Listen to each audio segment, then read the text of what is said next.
झारखंड की राजनीति में एक बार फिर बाहरी भीतरी का नारा गूंजना शुरू हो गया है। घाटशिला उपचुनाव में जेएलकेएम सुप्रीमो और डुमरी विधायक जयराम महतो ने भाजपा उम्मीदवार बाबूलाल सोरेन पर सीधा हमला बोला है।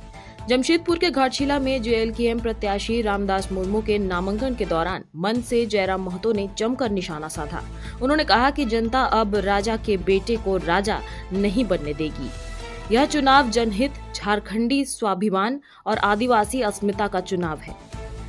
उन्होंने बाबूलाल सोरेन को डरपोक और निकम्मा करार देते हुए कहा कि भाजपा सिर्फ नाम बदलकर झूठे श्रेय की राजनीति कर रही है। जयराम महतो ने कहा कि संविधान ने जनता को मत का अधिकार दिया है ताकि वे अपने हित के लिए सही प्रतिनिधि चुन सके, न कि वंशवाद के राज को आगे बढ़ाने के लिए। इस मौके पर उन्होंने झारखंडियों से अपील की कि वे जेएलकेएम उम्मीदवार रामदास मुर्मू के पक्ष में मतदान करें और बाहरी भीतरी की सच्चाई को समझें। जब भारत देश में वोट देने की तारीख की शुरुआत हो रही थी, जब भारत देश में वोट देने का नियम बन रहा था, तो देश के संविधान निर्माताओं के प्रमुख डॉक्टर भीमराव अंबेडकर जी ने कहा था कि आज के बाद से इस देश में राजा रानी के पेट से नहीं, मतपेटी से निकलेगा। लेकिन जनता ने उस पैटर्न को तोड़ दिया है। आज फिर आप राजा के घर में राजा चुनने लगे हैं।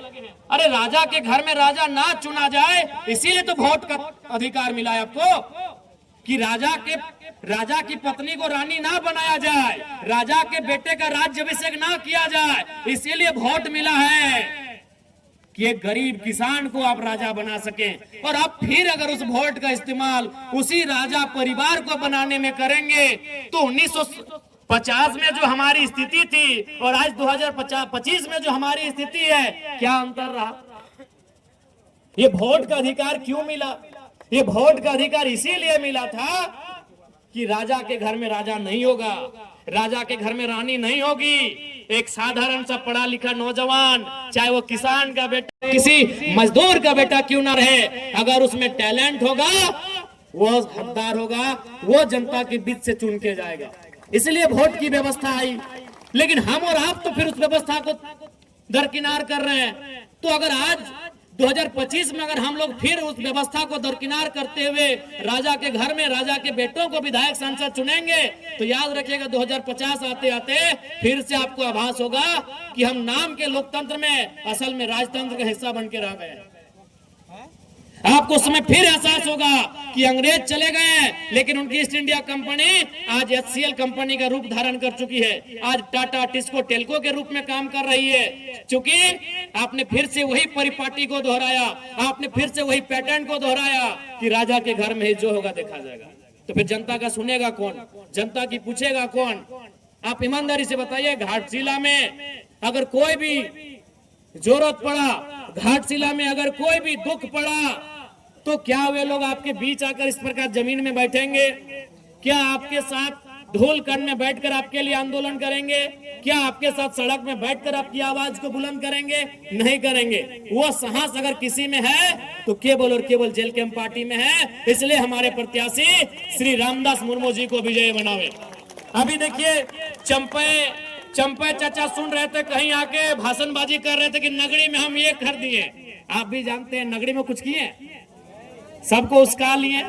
नगरी वाला याद होगा आपको, रिम्स टू जमीन का मामला, सभी आदिवासी लोग को उसका लिए। आदिवासी लोग लोहरदगा से आए, खूंटी से आए, लातेहार से आए, सिमडेगा से आए, गुमला से आए, रामगढ़ से आए, सिल्ली से आए, और पता चला चंपई चाचा है नहीं हुआ। कौन था? सुबह देवेंद्र नाथ महतो थे और शाम को जयराम महतो था। वो हाल जोतने का काम कौन किए? हमारे पार्टी के देवेंद्र बाबू किए कि नहीं? चंपई चाचा डर से अंदर में थे। और उनका बेटा का बोली आप सुने होंगे, बाबूलाल भैया का। उनको मीडिया पर नहीं, उनको पुलिस बोला कि चलिए आपको अरेस्ट करके थाना ले जाते हैं। बोला नहीं, हम यूट्यूब में देखे हैं, हम लोग के आदिवासी भाई का इनकाउंटर हुआ है, तो आप मेरा भी इनकाउंटर कर देंगे, हमको डर है। तो बताइए बाबूलाल दा, इतना डरिएगा तो राजनीति काहे कर रहे हैं? चंपई चाचा इतना खेत ला दिए हैं, बस जोती और खाइए। सुने कि नहीं हम घर चले जाएंगे। ये बाबूलाल जी का स्टेटमेंट है कि हम घर चले जाएंगे। तो इसलिए अब आपको तय करना है। घाटशिला उपचुनाव में जयराम महतो के इस तीखे बयान से राजनीतिक तापमान और बढ़ गया है। अब देखना होगा जनता किसे देती है अपना जनादेश। आप बने रहिए मुनादी लाइव के साथ। वीडियो को लाइक करें, शेयर करें और चैनल को सब्सक्राइब करना ना भूलें।